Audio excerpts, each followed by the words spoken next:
Hello, beautiful people. Welcome to Dance Dish, where the dance ends and the dish begins. My name is Pussy Control, and I am your guest host for today. I want to take this opportunity to welcome our live audience. All three of our guests have paved the path for dancers, choreographers, and stars to live. Please put your hands together for the legendary Billy Goodson, the legendary Tony Selznick, and the legendary Julie McDonald. Well, we're gonna get right to it. Julie. Sharon. Tell us how it all began. Well, I can tell you that back in the black and white era, in the 70s, I had moved into the original Venice post office, built in 1928 or something like that, with my husband. I was married then. And we had all this space. A friend one day said, "Why don't you make a dance studio?" It was actually Governor Jerry Brown who said that. he was dating one of my partners in the studio, and he said, "Why don't you girls build a dance studio?" So we did, and it was just an enormous endeavor. It took 2 years. We just didn't want a dance studio.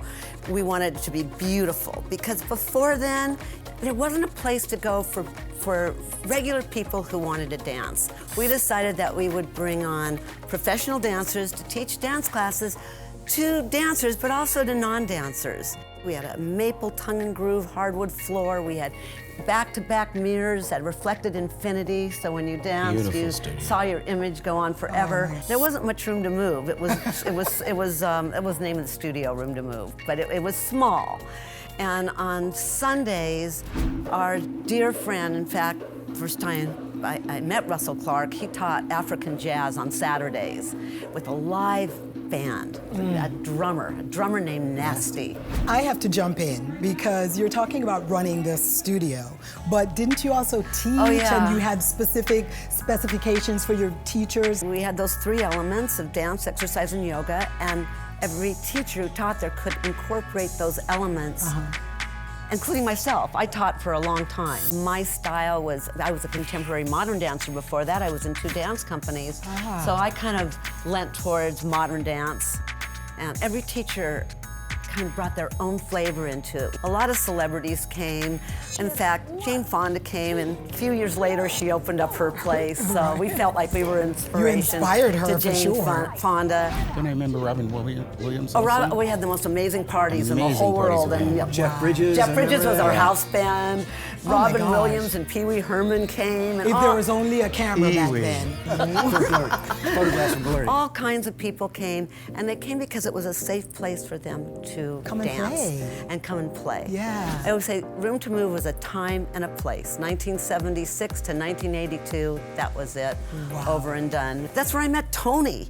I met Tony at my studio. And this is how it happens, that I was going to bar mitzvahs and stuff like that, and I was really scared to dance. And I have an older brother, so I asked my brother to take me to a dance class, because I thought, I need to get ahead of this. If I'm going to be going to parties and dancing, I have to learn how to dance. So I went to Room to Move, met Russell, and I just stayed there. And then I became Russell's assistant. And it's so funny, because back in those days, the assistant means you're the one that puts the records away, because you put records on. Yeah. So then Russell just throw the records on the ground. So at the end of the class, I'd be the guy like scooping it up and putting it. And that lasted for years. It was my home. It was a lot of people's homes for a long time. Wow, if those walls could talk. If they could. You know, do you remember when I got to you, Julie? With Miranda. With Miranda. With the My partner legendary at the time Miranda Garrison. was Miranda Garrison. Miranda Garrison. We were a couple's team in the discos and the clubs. And if y'all don't remember Miranda Garrison, check out Dirty Dancing. She was the older woman. Vivian. Right. Who was sleeping with Patrick Swayze. The moment when she does that little cha-cha on the floor is everything. That's all she did. But the style that they were using up in that little shack where everyone was dancing, that was our style. She was the assistant choreographer to Kenny Ortega on that movie. Yes, and many others. And many others. She is extraordinary. And then went on to actually become a choreographer. Yeah, I've worked all the She time. kind of fell into it. She never wanted to call herself a choreographer. Right. But she was my inspiration, and kind of the person that gave me the pat on the back, the kick in the butt. And she said, I have these friends. They have this club that is a dance studio, but it's like a club. You'll love it. And so I said, I'm sure I will. She said, maybe you can teach. I was like, teach what? Disco. So I was like, I'd never taught a class before, so they took me in. We met, and they just put on the music. I had been studying dance maybe 3 months, ballet and jazz, and didn't have it all together, but I was trying hard. So at the beginning of my class, I said to them, okay, the pas de bourrée will be, and then pas de bourrée, and they were back there like, how cute is that? It was love at first sight with that studio. And just a tip to Billy and Miranda, because to this day, I had never seen a couple with so much electricity in my entire life. Fire. Can I just tell you, so back in the day, as you know, you either danced in a dance class like that or in the clubs. Yes. I remember going to the Odyssey, and it was Billy and Miranda were the stars of the room. And when you walked in, when they danced, the floor just cleared. Parted. Yeah, yeah. And we don't even know what we did. You know, You were living. We just got, yes. Cut 2 years later, I don't know if there's time to talk about this, but Billy created this sensation called cardio funk, and it was taught at the Voight Fitness Center, which was on the corner of Santa Monica and La Cienega, and it was the thing, cardio funk, and his classes were packed to the gills. It became this thing that was bigger than me, but it was great because you could have secretaries and lawyers with all of Janet Jackson's dancers and Paula Abdul in there, and James Taylor was in class, and it really harked back to Room to Move, to what she started. I think what I loved so much about Room to Move was I am still friends with people from 40 years ago.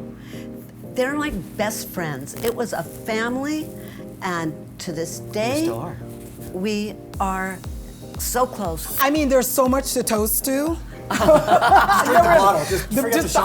need a bottle and a straw. Okay? Okay. But I do want to toast to you creating a vortex where all creatives can meet.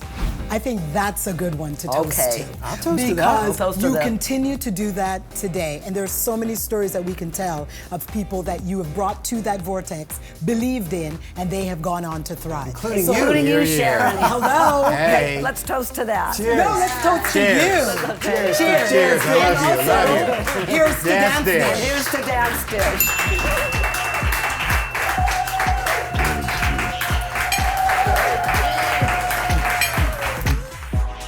Dance Dish. Yes.